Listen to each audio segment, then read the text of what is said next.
দিনের আকাশে হঠাৎ নেমে আসবে রাতের আবহ।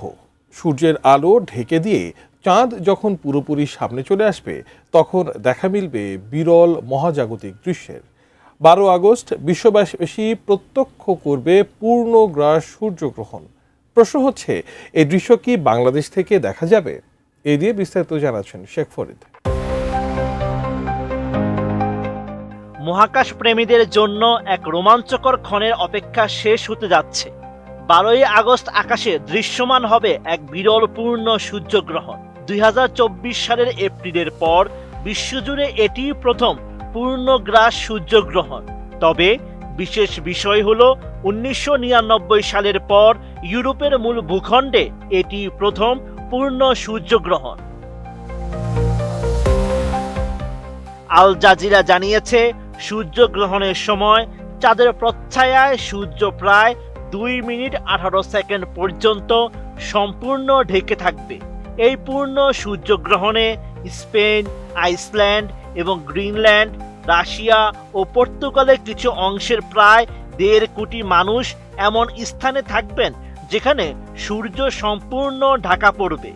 বিশেষ করে উত্তর ও পূর্ব স্পেনের লিওন, ভায়াদোলিদ, জারাগোজা, তেরুয়েল এবং ভ্যালেন্সিয়ার মতো শহরগুলো পূর্ণগ্রাসের সরাসরি পথেই অবস্থিত। সঠিক প্যাড আর সঠিক তথ্য দিয়ে এসো সামলে নিব এক হয়ে মোনালিসা স্যানিটারি ন্যাপকিন। তবে এই বিস্ময়কর দৃশ্য উপভোগ করতে গিয়ে অসতর্ক হলে চোখের মারাত্মক ক্ষতি হতে পারে। তাই সূর্যগ্রহণ দেখার ক্ষেত্রে বিশেষ সতর্কতার পরামর্শ দিয়েছে মার্কিন মহাকাশ গবেষণা সংস্থা নাসা। সংস্থাটি জানিয়েছে, সরাসরি সূর্যগ্রহণ দেখতে হলে অবশ্যই আন্তর্জাতিক মানসম্পন্ন বিশেষ সোলার ভিউয়ার গ্লাস ব্যবহার করতে হবে। তবে ব্যবহারের আগে গ্লাসে কোনো ফাটল, আঁচড় বা ক্ষতি রয়েছে কিনা তা পরীক্ষা করে নিতে হবে। এদিকে নাসা জানিয়েছে, বাংলাদেশ থেকে এবারের সূর্যগ্রহণ দেখা যাবে না। সংস্থাটির তথ্য অনুযায়ী গ্রহণটি বাংলাদেশে দৃশ্যমান হওয়ার মতো সময়ে সূর্যের অবস্থান থাকবে না। পূর্ণগ্রাস সূর্যগ্রহণ নিয়ে বিজ্ঞানীরা জানিয়েছেন, পৃথিবী থেকে সূর্য ও চাঁদের আকার প্রায় সমান দেখানোর কারণেই এমন পূর্ণগ্রাস সূর্যগ্রহণ সম্ভব হয়।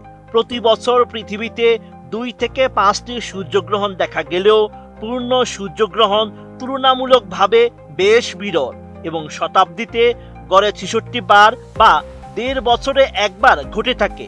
তারই পরিক্রমায় পরবর্তী পূর্ণ সূর্যগ্রহণটি হবে 2027 সালের আগস্ট মাসের 2 তারিখে। এই সূর্যগ্রহণটি অতিক্রম করবে দক্ষিণ স্পেন, উত্তর আফ্রিকা এবং ইয়েমেনের উপর দিয়ে। Sheikh Farid, ATN news.